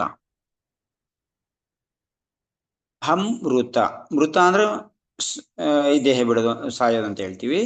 ಅಮೃತ ಅಂತಂದ್ರೆ ಸಾವಿಲ್ದೇ ಇರೋಂಥದ್ದು. ಸೊ ಇದನ್ನ ಕುಡ್ದಾಗ ಸಾವಿಲ್ದೇ ಇರೋಂಥದ್ದು ಆಗೋದು. ಸೊ ಏನು ಶ್ರೀಮದ್ ಭಾಗವತಂ ನಾವು ವಚನ ಮಾಡಿದಾಗ ಕೇಳಿದಾಗ ಏನಾಗುತ್ತೆ, ನಮ್ಗೆ ಈ ರಸ, ಎಲ್ಲಾ ತರ ರಸ ನಮ್ಗೆ ಆಸ್ವಾದನೆ ಆಗುತ್ತೆ. ಏನೆಲ್ಲ ತರ ರಸ ಪ್ರಭುಪಾದ ಹೇಳ್ತಾರೆ. ಸೊ ಅಪೌರುಷ ಧರ್ಮ ಗ್ರಂಥಗಳಲ್ಲಿ 12 ರಸ ಹೇಳಿದೆ. ಏನು? ರೌದ್ರ ರಸ, ಅದ್ಭುತ ರಸ, ಶೃಂಗಾರ ರಸ, ಹಾಸ್ಯ ರಸ, ವೀರ ರಸ, ದಯಾರಸ, ದಾಸ್ಯ ರಸ, ಸಖ್ಯ ರಸ, ಭಯಾನಕ ರಸ, ವಿಭತ್ಸ ರಸ, ಶಾಂತರಸ ಮತ್ತೆ ವಾತ್ಸಲ್ಯ ರಸ. ಸೊ 12 ಶ್ಲೋಕ ಮುಖ್ಯವಾಗಿ 12 ರಸಗಳಿದೆ. ಇದಕ್ಕೆ ಸಂಬಂಧಪಟ್ಟಂಗೆ ಬೇರೆ ಬೇರೆ ರಸಗಳು ಕೂಡ ಇದೆ. ಮುಖ್ಯವಾಗಿ 12 ರಸ ಅಂತ ಏನ್ ಹೇಳ್ತಾರೆ. ಸೊ ಈ ಭಗವಂತ ಎಲ್ಲಾ ರಸಗಳ ಆಗರ. ಭಗವಂತನಲ್ಲಿ ಪ್ರತಿಯೊಂದು ರಸನು ಕೂಡ ನಾವು ಆಸ್ವಾದನೆ ಮಾಡ್ಬೋದು. ಪ್ರತಿಯೊಂದು ರಸನು ಕೂಡ ಭಗವಂತನಲ್ಲಿ ಆಸ್ವಾದನೆ ಮಾಡ್ಬೋದು. ಸೊ ಇದಕ್ಕೆ ತಕ್ಕಾಗಿರಂತ ಇದು ಬೇಕು ನಮ್ಗಷ್ಟೇ. ಏನೋ ಅದನ್ನ ಮಾಡಂತ ಅವನ ಜೊತೆ ಸಂಬಂಧ ಏರ್ಪಡಿಸಿ ಅದನ್ನ ಆಸ್ವಾದನೆ ಮಾಡಂತ ಪ್ರಸಂಗ ಇರ್ಬೇಕು ಅಷ್ಟೇ. ಸೊ ಇಲ್ಲಿ ಕೆಲವೊಂದು ಭಕ್ತರು ಭಗವಂತನ ಜೊತೆ ಈ ಆಸ್ವಾದನೆ ಮಾಡಿದ್ದಾರೆ. ಸೊ ಅದನ್ನ ಕೆಲವೊಂದು ಪ್ರಭುಪಾದ ಇಲ್ಲಿ ವರ್ಣನೆ ಮಾಡಿದ್ದಾರೆ. ಏನ್ ಹೇಳ್ತಾರೆ, ಈ ಎಲ್ಲಾ ರಸಗಳ ಒಟ್ಟು ಸಾರವೇ ಪ್ರೇಮ. ನೋಡಿ ಈ ರಸಗಳದು, ಈ 12 ರಸ ಇದೆಯಲ್ಲ, ಏನ್ ನಿಮ್ಗೆ ಸ್ಕ್ರೀನ್ ಮೇಲೆ ಬರ್ತಾ ಇದೆಯಲ್ಲ 12 ರಸ, ಈ ರಸಗಳದು ಒಟ್ಟು ಸಾರ ಏನು? ಪ್ರೇಮ. ಈ ರಸಗಳಿಂದ ನಾವು ಕೃಷ್ಣನಿಂದ ಪಡಿಬೇಕಾಗಿರೋದೇನು? ಕೃಷ್ಣ ಪ್ರೇಮ. ಯಾವುದೇ ರಸದಿಂದ ಹೋಗಿ ನೀವು ಈ ರಸದಿಂದ ಪಡಿಬೇಕಾಗಿರೋದ್ರೆ ಕೃಷ್ಣ ಪ್ರೇಮ ಪಡಿಬೇಕು. ಅದೇ ಕೆಲವೊಂದು ರಸಗಳಲ್ಲಿ ನಾವು ಕೃಷ್ಣ ಪ್ರೇಮವನ್ನು ಪಡೆಯಕ್ಕಾಗಲ್ಲ. ಪ್ರಭುಪಾದ ಹೇಳ್ತಾರೆ ನೋಡಿ, ಪ್ರೇಮದ ಈ ಲಕ್ಷಣಗಳು ಮೊದಲಲ್ಲಿ ಪೂಜೆ, ಸೇವೆ, ಮೈತ್ರಿ, ಪಿತೃ ವಾತ್ಸಲ್ಯ ಮತ್ತು ಮಧುರ ಭಾವಗಳಲ್ಲಿ ವ್ಯಕ್ತಗೊಳ್ಳುತ್ತವೆ. ಈ ಪ್ರೇಮದ ಲಕ್ಷಣ ಏನು ಗೊತ್ತಾ? ನಾನು ಅಕಸ್ಮಾತ್ ಒಬ್ಬನ ವ್ಯಕ್ತಿ ಪ್ರೇಮ ಮಾಡ್ತಾ ಇದ್ದೀನಿ, ಪ್ರೀತಿ ಮಾಡ್ತಾ ಇದ್ದೀನಿ ಅಂತಂದ್ರೆ ಅದ್ರಲ್ಲಿ ಏನ್ ಬರುತ್ತೆ ಲಕ್ಷಣ? ಈ ಮಾಡ್ತಾ ಇದ್ರೆ ನಿನ್ಗೆ ಪ್ರೇಮ ಇದೆ ಅಂತ ಅರ್ಥ. ಯಾವ್ಯಾವ್ದು? ಪೂಜೆ, ಅವನಿಗೆ ಸೇವೆ ಮಾಡೋದು, ಅವನ ಜೊತೆ ಮೈತ್ರಿ ಬೆಳೆಸ್ಕೊಳ್ಳೋದು, ಪಿತೃವಾತ್ಸಲ್ಯದಿಂದ ಅವನ ಹತ್ರ ಹೋಗೋದು, ಮತ್ತೆ ಮಧುರ ಭಾವದಲ್ಲಿ, ಮಧುರ ಭಾವ ಅಂದ್ರೆ ಶೃಂಗಾರ ರಸ ಅಂತ ಹೇಳ್ತೀವಲ್ಲ ಅದು, ಈ ಭಾವದಿಂದ ಹೋದಾಗ ಈ ಪ್ರೇಮ ವ್ಯಕ್ತ ಆಗುತ್ತೆ. ಇದು ಒಟ್ಟು ಈ ರಸಗಳನ್ನ ಸಾರ ಬಂದು ನೋಡಿ, ಇದು ದೊಡ್ಡ ವಿಷಯ. ಸೊ ಈ ರಸಗಳನ್ನ ಎಕ್ಸ್ಪ್ಲೇನ್ ಮಾಡೋದಾಗ್ಲಿ ತುಂಬಾ ದೊಡ್ಡ ವಿಷಯ. ಪ್ರಭುಪಾದ ಪರ್ಪೋರ್ಟ್ನ ಏನಾರ ತುಂಬಾ ಸ್ಕ್ರೂಟನೈಸಿಂಗ್ಲಿ ಅಂತ ಪ್ರಭುಪಾದ ಹೇಳ್ತಾರೆ. ಸ್ಕ್ರೂಟನೈಸಿಂಗ್ಲಿ ಅಂದ್ರೆ ತುಂಬಾ ಸೂಕ್ಷ್ಮವಾಗಿ ಅಧ್ಯಯನ ಮಾಡಿದಾಗ ಇದು ನಮ್ಗೆ ಅರ್ಥ ಆಗುತ್ತೆ. ಇದು ನೋಡಿ, ಈ ಒಟ್ಟು ರಸಗಳ ಸಾರ ಏನಂತಂದ್ರೆ ಪ್ರೇಮ ಪಡೆಯೋದು. ಅದರಲ್ಲಿ ಪ್ರೇಮ ಪಡೆಯಕ್ಕೆ ಕೆಲವೊಂದು ರಸಗಳಿಂದ ಆಗೋದಿಲ್ಲ. ನೋಡಿ, ಪ್ರೇಮದ ಈ ಲಕ್ಷಣಗಳು ಮೊದಲಲ್ಲಿ ಯಾವ್ದರಿಂದ ವ್ಯಕ್ತ ಆಗ್ತವೆ? ಪೂಜೆಯಿಂದ, ಸೇವೆಯಿಂದ, ಭಗವಂತನ ಜೊತೆ ಮೈತ್ರಿಯಿಂದ, ಮತ್ತೆ ಭಗವಂತನ ಜೊತೆ ಪಿತೃವಾತ್ಸಲ್ಯದಿಂದ, ಮತ್ತೆ ಮಧುರ ಭಾವದಿಂದ ಈ ಪ್ರೇಮನ ಪಡಿಬೋದು. ಓಕೆ, ಅದಲ್ದಿರ ಈ 5 ಭಾವಗಳು ಇಲ್ಲವಾದಾಗ ಪ್ರೇಮವು ಕೋಪ, ಅದ್ಭುತ, ಹಾಸ್ಯ, ವೀರ, ಭಯ, ಬಿಭಿಸ ಮೊದಲಾದ ರಸ ರೀತಿಗಳಲ್ಲಿ ಪ್ರಕಟಗೊಳ್ಳುತ್ತದೆ. ಅಕಸ್ಮಾತ್ ನಿಮ್ಗೆ ಏನಾದ್ರೂ ಪ್ರೇಮ ಇಲ್ಲದೆ ಇದ್ದಾಗ, ಈ 5 ಭಾವಗಳು ಇಲ್ಲವಾದಾಗ, ಈ 5 ಭಾವ ಇಲ್ಲ ಅಂದ್ರೆ ಯಾವುದು? ಪೂಜೆ, ಸೇವೆ, ಮೈತ್ರಿ, ಪಿತೃವಾತ್ಸಲ್ಯ, ಮಧುರ ಭಾವ ಇಲ್ಲ ಅಂದಾಗ ಏನಾಗುತ್ತೆ? ಅದು ಅದೇ ಪ್ರೇಮ ಬೇರೆ ರೂಪ ಪಡೆಯುತ್ತೆ. ಕೋಪ, ಅದ್ಭುತ, ಹಾಸ್ಯ, ವೀರ, ಭಯ, ಬಿಭಿಸ ಮೊದಲಾದ ರಸ ರೀತಿಗಳಲ್ಲಿ ಪ್ರಕಟಗೊಳ್ಳುತ್ತದೆ. ಸೊ ಇದನ್ನ ಅರ್ಥ ಮಾಡ್ಕೊಳ್ಳೋದು ಸ್ವಲ್ಪ ಕಷ್ಟ ಇದೆ. ಸೊ ಮೊದಲು ಕೇಳ್ತಾ ಇರೋರ್ಗಂತೂ ಇದು ಏನು ತಲೆ ಬಿಡ ಅರ್ಥ ಆಗಲ್ಲ, ಸ್ವಲ್ಪ ಮೈಂಡ್ ಚಕ್ಕರ್ ಹೊಡಿಯುತ್ತೆ. ಈ 5 ಭಾವ ಇಲ್ಲದೆ ಇದ್ದಾಗ ಇದೇ ರಸಗಳು ಕೃಷ್ಣ ಜೊತೆ ಬಂದಾಗ ನೋಡಿ, ಮುಂದೆ ಪ್ರಭುಪಾದ ಉದಾಹರಣೆ ಕೊಟ್ಟು ಹೇಳ್ತಾರೆ ನೋಡಿ. ಸೊ ಅದ್ಭುತ, ಆಸೆ, ವೀರ ಇದ್ರಲ್ಲಿ ಬರುತ್ತೆ. ಉದಾಹರಣೆ ಹೇಳುದಾದ್ರೆ, ಪುರುಷನೊಬ್ಬ ಸ್ತ್ರೀಯೊಬ್ಬಳಲ್ಲಿ ಅನುರಕ್ತನಾಗಿದ್ದರೆ ಆ ರಸವನ್ನು ಮಧುರ ಪ್ರೇಮ ಎಂದು ಕರೆಯಲಾಗುತ್ತೆ. ಈಗ ಮಧುರ ಪ್ರೇಮ ಇದೆಯಲ್ಲ, ಈ ಮಧುರ ಪ್ರೇಮನ ಒಬ್ಬ ಗಂಡು ಹೆಣ್ಣು ಜೊತೆ ಸಂಪರ್ಕ ಇದ್ದಾಗ ಅನುರಕ್ತ ಆಗ್ತಾರೆ. ಸೊ ಇದರ ಮಧುರ ಪ್ರೇಮ ಅಂತೀವಿ. ಆದರೆ ಇಂತಹ ಪ್ರೇಮಾನುರಾಗಗಳಿಗೆ ಅಡ್ಡಿ ಆತಂಕಗಳು ಒದಗಿದಾಗ, ಈ ಪ್ರೇಮಾನುರಾಗಕ್ಕೆ ಸ್ವಲ್ಪ ಅಡ್ಡಿ ಆತಂಕ, ಸ್ವಲ್ಪ ಇಂದ್ರಿಯ ತೃಪ್ತಿ ಭಾವನೆ ಕಡಿಮೆ ಆದಾಗ ಇಬ್ರಲ್ಲಿ ಏನಾಗುತ್ತೆ? ಆದಾಗ ಅದ್ಭುತ, ರೌದ್ರ, ಬಿಭಿಸ ಅಥವಾ ಭಯಾನಕ ರೀತಿಯಲ್ಲಿ ಈ ಭಾವ ಪ್ರಕಟಗೊಳ್ಳಬಹುದು. ಈ ಭೌತಿಕ ಪ್ರಪಂಚದಲ್ಲಿ ಅಕಸ್ಮಾತ್ ಏನಾದ್ರೂ ಈ ಪ್ರೇಮಕ್ಕೆ, ಇದು ಮಧುರ ರಸ, ಈ ರಸಗಳು ಭೌತಿಕ ಪ್ರಪಂಚದಲ್ಲೂ ಕೂಡ ಅನುಭವ ಮಾಡ್ಬೋದು, ಸ್ವಲ್ಪ ಮಟ್ಟಿಗೆ, ಸ್ವಲ್ಪ ರೀತಿಗೆ, ಒಂದು ಸರ್ಟನ್ ಟೈಮ್ ಲೆವೆಲ್ಗೆ. ನೋಡಿ, ನೀವು ರುದ್ರನು ಆಸ್ವಾದನೆ ಮಾಡ್ತೀರಾ, ಇಲ್ಲಿ ದಾಸ್ಯದಲ್ಲೂ ಆಸ್ವಾದನೆ ಮಾಡ್ತೀರಾ, ಭಯಾನಕ, ಬಿಭಸ ಎಲ್ಲ ಶಾಂತ ರಸಗಳು ಎಲ್ಲಾನು ಇದ್ ಮಾಡ್ತೀರಾ. ಆದ್ರೆ ಸರ್ಟನ್ ಲೆವೆಲ್ಗೆ, ಸ್ವಲ್ಪ ಸಮಯಕ್ಕೆ ಮಾತ್ರ, ಕೆಲವೊಂದು ಟೈಮ್. ಪ್ರಭುಪಾದ ಉದಾಹರಣೆ ಹೇಳ್ತಾ ಇದಾರೆ, ಒಬ್ಬ ಹುಡುಗ ಹುಡುಗಿ ಗಂಡ ಹೆಂಡತಿ ಅನುರಕ್ತರಾದಾಗ ಅದನ್ನ ಮಧುರ ಪ್ರೇಮ ಅಂತೀವಿ. ಇದು ರಸ. ಇದನ್ನ ರಸನ ಸ್ವಲ್ಪ ಮಟ್ಟಿಗೆ ಆಸ್ವಾದನೆ ಮಾಡಿದ್ದಾರೆ. ಫಸ್ಟ್ ಆಫ್ ಆಲ್ ರಸ ಅಂದ್ರೆ ನಿಮ್ಗೆ, ರಸ ಅಂದ್ರೆ ಒಂದು ಸಾರ. ಈಗ ಮಾವಿನ ಹಣ್ಣು ತಗೋತೀವಿ, ಈ ಮಾವಿನ ಹಣ್ಣಲ್ಲಿ ಯಾವ ಭಾಗ ತುಂಬಾ ಇದಾಗಿರೋದು? ಅದ್ರಲ್ಲಿ ಚಿಪ್ಪೆ ಇರುತ್ತೆ, ಮೇಲ್ಗಡೆ ಮೇಲ್ಗಡೆ ಸ್ವಲ್ಪ ತಿರುಳು ಇರುತ್ತೆ, ಒಂದು ಅದು ಬೀಜ ಇರುತ್ತೆ, ಹೊಟ್ಟೆ ಇರುತ್ತೆ, ಮಧ್ಯ ಬೀಜ ಇರುತ್ತೆ, ಮತ್ತೆ ಅದರಲ್ಲಿ ರಸನೂ ಇರುತ್ತೆ. ತುಂಬಾ ಅದ್ರಲ್ಲಿ ಇರೋಂಥ ಮಧುರವಾಗಿರೋಂಥದ್ದು ಇದು ಬೇಕು, ನೆಕ್ಟರ್ ಬೇಕು ಅಂದ್ರೆ ನಾವೇನು ಅದ್ರಲ್ಲಿ ಜ್ಯೂಸ್ ಮಾಡಿ ರಸ ತೆಗೆದಾಗ ಅದು ನೆಕ್ಟರ್ ಅಲ್ವಾ, ಅದನ್ನ ರಸ ಅಂತೀವಿ. ಸೊ ಇದೇ ತರ ಪ್ರತಿಯೊಂದ್ರಲ್ಲೂ ಕೂಡ ಸಾರವಾಗಿರೋಂಥದ್ದೇ ರಸ, ಪ್ರತಿಯೊಂದು ವಿಷಯದಲ್ಲೂ. ಅಂದ್ರೆ ತುಂಬಾ ಘನೀಕೃತ ಅಂತ ಹೇಳ್ತೀವಲ್ಲ, ತುಂಬಾ ಅದ್ರಲ್ಲಿ ಇರೋಂಥ ಲಾಸ್ಟ್ ಸ್ಟೇಜ್ ತೆಗೆದಾಗ ಅದನ್ನ ರಸ ಅಂತೀವಿ. ಈಗ ಹಾಲ್ದು ರಸ ಯಾವುದು? ಗೀ ಅಂತ ಹೇಳಿದ್ವಿ. ಹಾಲಿಂದ ಬಂದಂತ ರಸ ಯಾವುದು? ಗೀ. ಸೊ ಇದು 1 ಲೀಟರ್ ಹಾಲಲ್ಲಿ 2-3 ಸ್ಪೂನ್ ಏನ್ ಗೀ ಬಂತೋ ಇದನ್ನ ರಸ ಅಂತೀವಿ, ಹಾಲ್ದು ರಸ. ಅದೇ ತರ ಒಂದೊಂದು ವಿಷಯದಲ್ಲೂ ಕೂಡ ರಸ ಭಾವನೆ ಇರುತ್ತೆ. ಅಂದ್ರೆ ಅದನ್ನ ಡೀಪಾಗಿ ಅದನ್ನ ಆಸ್ವಾದನೆ ಮಾಡೋದಕ್ಕೆ ಅದಕ್ಕೆ ರಸ ಅಂತ ಹೇಳ್ತೀವಿ. ಇಲ್ಲಿ ಪ್ರತಿಯೊಂದು ವಿಷಯದಲ್ಲೂ ಕೂಡ ರಸ ಭಾವನೆ ಇರುತ್ತೆ. ಸೊ ಸ್ತ್ರೀ ಮತ್ತೆ ಒಬ್ಬ ಪುರುಷ ಮತ್ತೆ ಸ್ತ್ರೀ ತುಂಬಾ ಅನುರಕ್ತರಾದಾಗ ಮಧುರ ರಸ ವ್ಯಕ್ತ ಆಗುತ್ತೆ, ಪ್ರೇಮ ರಸ ವ್ಯಕ್ತ ಆಗುತ್ತೆ. ಆ ವ್ಯಕ್ತ ಆದಾಗ ಅದು ಜಾಸ್ತಿ ಟೈಮ್ ಇರಕ್ಕಾಗೋದಿಲ್ಲ. ಈ ಭೌತಿಕ ಪ್ರಪಂಚದ ನಿಯಮದ ಪ್ರಕಾರ ಈ ರಸ ನಮ್ಗೆ ಜಾಸ್ತಿ ಹೊತ್ತು ನಿಲ್ಲಲ್ಲ. ಅದೇನಾಗುತ್ತೆ? ಅದಕ್ಕೇನಾದ್ರು ಅಡ್ಡಿ ಆತಂಕ ಬಂದಾಗ, ಅದ್ರಲ್ಲಿ ಏನಾದ್ರು ಸ್ವಲ್ಪ ಹೆಚ್ಚು ಕಡಿಮೆ ಆದಾಗ ಅದೇ ರಸ ಉಲ್ಟಾ ರಿವರ್ಸ್ ಹೊಡೆಯುತ್ತೆ. ಏನಾಗುತ್ತೆ? ಅದ್ಭುತ, ರೌದ್ರ, ಬಿಭಿಸ, ಭಯಾನಕ ರೀತಿಯಲ್ಲಿ ಆ ಭಾವ ಪ್ರಕಟ ಆಗುತ್ತೆ. ಮುಂಚೆ ಯಾವ ಭಾವ ಇತ್ತು? ಈ ಭೌತಿಕ ಪ್ರಪಂಚದಲ್ಲಿ ಈ ಭಾವ ನೋಡಿದಾಗ, ರಸದ ಭಾವನೆ ನೋಡಿದಾಗ ಅದು ಪ್ರೇಮ ಭಾವದಲ್ಲಿ ಇತ್ತು, ಪ್ರೇಮ ರಸದಲ್ಲಿ ಇತ್ತು. ಸ್ವಲ್ಪ ಹೆಚ್ಚು ಕಡಿಮೆ ಆಗಿದ ತಕ್ಷಣ ಅದು ಉಲ್ಟಾ ಆಯ್ತು. ನೋಡಿದೀವಲ್ಲ, ಅವ್ರಿಬ್ಬರಲ್ಲಿ ಹೆಚ್ಚು ಕಡಿಮೆ ಆಗಿದ ಡೈವರ್ಸ್, ಅವರಿಬ್ಬರಿಗೂ ಡೈವರ್ಸ್ ಆಗ್ಬಿಡುತ್ತೆ. ಸೊ ಅದಾದಾಗ ಏನಾಗುತ್ತೆ? ಅದು ಉಲ್ಟಾ ಹೊಡೆಯುತ್ತೆ. ಅದೇ ಇದು ಅವರಿಬ್ಬರಲ್ಲಿ ಕ್ರೋಧ ತರುತ್ತೆ, ಒಬ್ರಿಗೊಬ್ರು ಕೊಲೆ ಮಾಡ್ಕೊಳ್ಳೋ ರೀತಿಗೆ ಹೋಗ್ಬೋದು, ಇಲ್ಲ ಡೈವರ್ಸ್ಗೆ ಹೋಗ್ಬೋದು, ಈ ತರ ಆಗತ್ತೆ. ಅದನ್ನ ಈ ರಸಗಳು ಈ ಭೌತಿಕ ಪ್ರಪಂಚದಲ್ಲಿ ಕಡಿಮೆ ಪ್ರಮಾಣದಲ್ಲಿ ಸ್ವಲ್ಪ ಮಟ್ಟಿಗೆ ತಿಳ್ಕೊಂಬೋದೇ ಹೊರತು ಆಗಲ್ಲ. ಪ್ರಭುಪಾದ ಮುಂದೆ ಹೇಳ್ತಾರೆ, ಪೂರ್ಣ ಪ್ರಮಾಣದಲ್ಲಿ ಕೆಲವೊಮ್ಮೆ ಇಬ್ಬರು ವ್ಯಕ್ತಿ, ಮತ್ತೆ ಇನ್ನೊಂದು ಉದಾಹರಣೆ ಕೊಡ್ತಾರೆ. ಕೆಲವೊಮ್ಮೆ ಇಬ್ಬರು ವ್ಯಕ್ತಿಗಳ ನಡುವಣ ಪ್ರೇಮ ವ್ಯವಹಾರಗಳು ಭೀಕರ ಕೊಲೆಯಲ್ಲಿ ಪರ್ಯಾವಸಾನಗೊಳ್ಳುತ್ತವೆ. ಅಂತಹ ರಸಗಳು ಮನುಷ್ಯರ ಮಾನವ ಮತ್ತು ಮೃಗದ ನಡುವೆಯಾಗಲಿ ಅಥವಾ ಮಾನವ ಮತ್ತು ಐಕ ಜೀವಿಗಳ ನಡುವೆಯಾಗಲಿ ಅಸಾಧ್ಯ. ಓಕೆ ಪ್ರಭು, ಯಾರ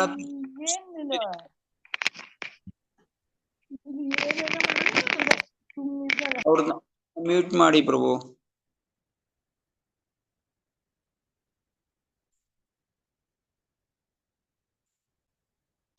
ಓಕೆ, ಸೊ ಈ ತರ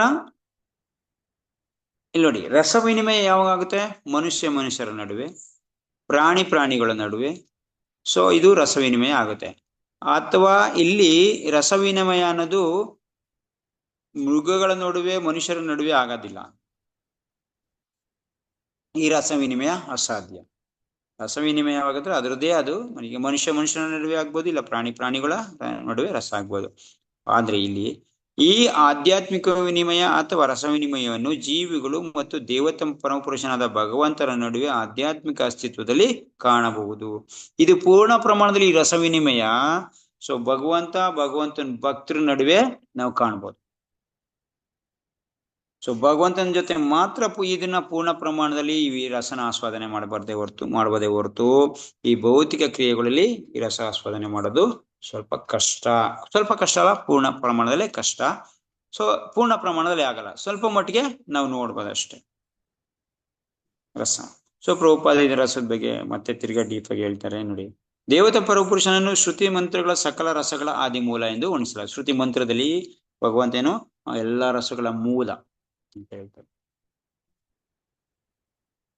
ಪ್ರತಿಯೊಂದು ರಸನ ಆಸ್ವಾದನೆ ಮಾಡ್ಬೇಕಾದ್ರೆ ಭಗವಂತನ ಜೊತೆ ಸಂಪರ್ಕ ಪಡಿಬಹುದು. ಸೊ ಇಲ್ಲ, ಯಾರ ರಸಗಳ ಮೂಲ ಅಂತ ವರ್ಣನೆ ಮಾಡ್ತಾರೆ. ದೇವತಾ ಒಡನಾಟದಲ್ಲಿ ಭಗವಂತನೊಂದಿಗೆ ಸಹಜ ಸ್ವರೂಪ ರಸ ವಿನಿಮಯ ಮಾಡಿಕೊಂಡಾಗಲೇ ವಾಸವಾದ ಜೀವಿಗೆ ಸುಖ ಸಂತೋಷ ಪ್ರಾಪ್ತವಾಗುತ್ತದೆ. ಸ್ಪಷ್ಟ ಮಾಡ್ತಾರೆ, ದೇವೋತ್ತಮ ಪರಮಪುರುಷನ ಒಡನಾಟದಲ್ಲಿ ಭಗವಂತನೊಂದಿಗೆ ಸಹಜ ಸ್ವರೂಪಾನುಸಾರ ರಸ ವಿನಿಮಯ ಮಾಡಿಕೊಂಡಾಗಲೇ ವಾಸವಾಗಿ ಜೀವಿಗೆ ಸುಖ ಸಂತೋಷ ಪ್ರಾಪ್ತಿ ಆಗುತ್ತದೆ. ಸೊ ಭಗವಂತನ ಜೊತೆ ಈ ರಸ ವಿನಿಮಯ ಮಾಡ್ಕೊಳಕ್ ಹೋದ್ರೆ ಅವ್ನಿಗೆ ಸುಖ ಶಾಂತಿನೂ ಹೋಗುತ್ತೆ, ಮತ್ತೆ ಆ ರಸನ ಆಸ್ವಾದನೆ ಕೂಡ ಮಾಡ್ಬೋದು. ಸೊ ಇದಕ್ಕೆ ಕೆಲವೊಂದು ಉದಾಹರಣೆಗಳು ನಮ್ಗೆ ಸಾಕಷ್ಟು ಉದಾಹರಣೆಗಳು ಸಿಗುತ್ತೆ ಭಗವಂತ ಭಕ್ತರ ಜೊತೆ ಮಾಡಿರೋಂತ ರಸ ವಿನಿಮಯ. ಅದು ಟೈಮ್ ಇದ್ರೆ ನೋಡೋಣ.